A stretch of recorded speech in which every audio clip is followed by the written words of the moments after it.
Good morning. Today we are starting our business accounting class from the place where we left it the previous day, and we are starting again with the balance sheet.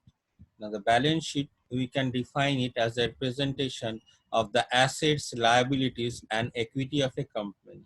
Now, this is analysis is conducted generally at set intervals of time annually. As we know that the balance sheet is an annual um,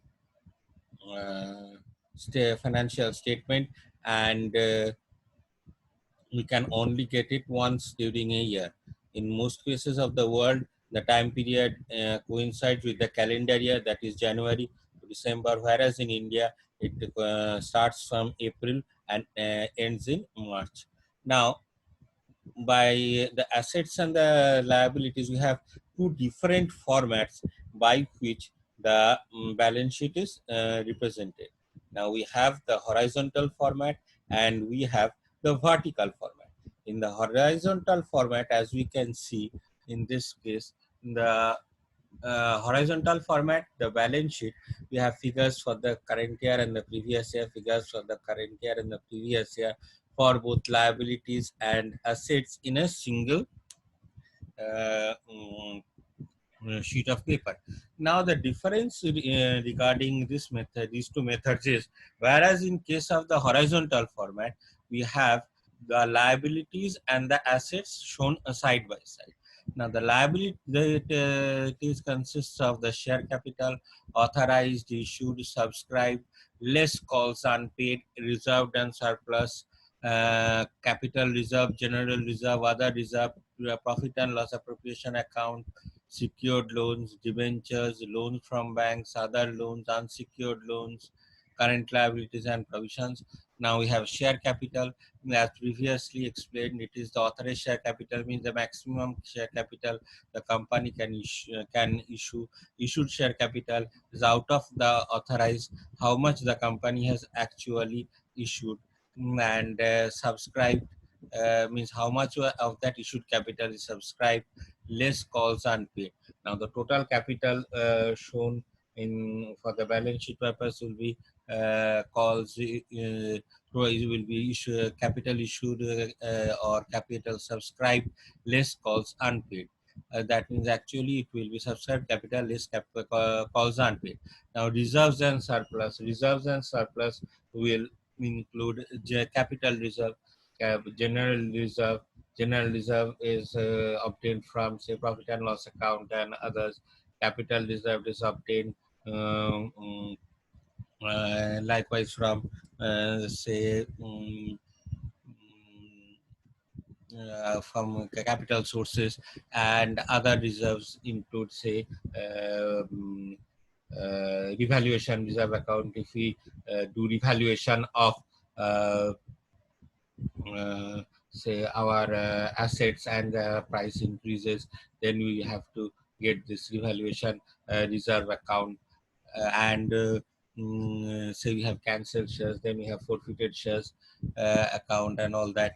Now secured loans are loans on which the property of the company is mortgaged, and we have unsecured loans on which the property of that particular company is not mortgaged.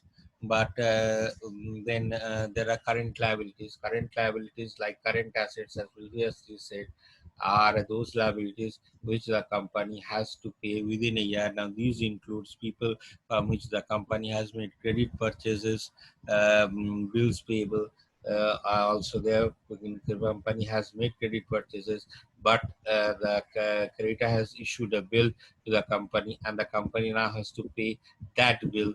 And so that, the name of that person will be struck off from the creditors list and will be included in the bills payable list, outstanding expenses, amount which is due but not paid, and the provisions. Um, Now, fixed assets, goodwill, the land and buildings, plant and machinery. Plant and machinery are capital assets, means they help in producing more things for the company, which the company uses in its regular business. Furniture, vehicles account, investment means government bonds, such as infrastructure bonds in case of India, shares and debentures. means it has invested in the equity market. Immovable properties such as land, etc. Current assets, loans and advances. Current assets include those assets which are payable within 1 year. Now, interest accrued means interest which there is receivable. Stocks include the raw materials, and debtors include the persons to which the company has made credit sales, cash and bank balances, then loans and advances. Include advances, that I mean any kind of advance that the company has provided. Bills receivable, any kinds of bills that is receivable by the company. This is exactly the opposite of the bills payable. Advance payments, any kind of advance payments, for example insurance, as previously discussed. Say we have made any advance payments for insurance, for say the insurance payment has been, premium has been paid in January, but the actual date is in uh, uh, the financial year starts and ends from April to March. So for 3 months it will go to profit and loss account, and for 9 months it will go to the balance sheet as prepaid expenses. Now miscellaneous expenses and others. So balance sheet vertical format. Now the difference between the vertical format and the horizontal format is, in the horizontal format we have both liabilities on the left hand side and assets on the right hand side, whereas in case of the vertical format, this format is specifically followed by different companies. If you see the annual general meeting reports of different companies, you will see this format is being followed by the companies. Now it is essentially the same format as the horizontal format, only the liability side and the asset side are shown differently. First the liability side is shown, or then the asset side is shown, or asset side is shown, and then the liability side is shown.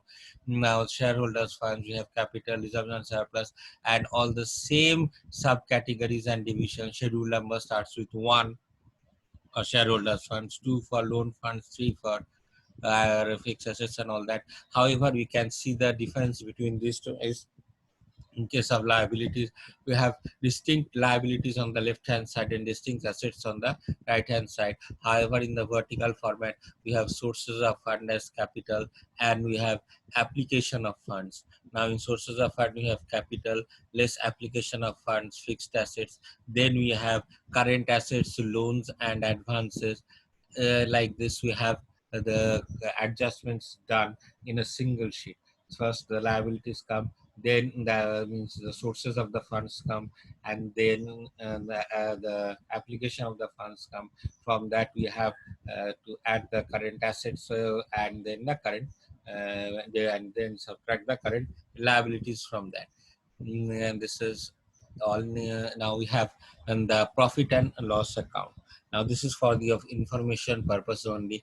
For your exam purposes, all you need is the horizontal format. This format you'll be using in your for all your learning purposes. This is for the information purpose, that this vertical format is also used in general for all business purposes. Now all expenses, profit and loss account, all expenses, losses, income and gains are the components of profit and loss account. Expenses and losses are shown on the debit side of the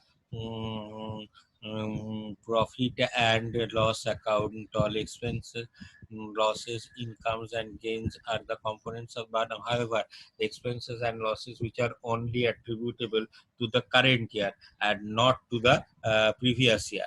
Now gross profit, we have two portions of the profit and loss account: gross profit and net profit. Gross profit includes all direct expenses. Say for manufacturing companies, all direct expenses that are directly attributable to the manufacturing portion of the manufacturing activities of the company. It includes sales plus closing stock, less opening stock, plus purchases, plus carried inwards, plus wages, and any other expenses that are directly related to the manufacturing activities. However, the gross profit, will continue from the gross profit and the net profit in our next class. Thank you.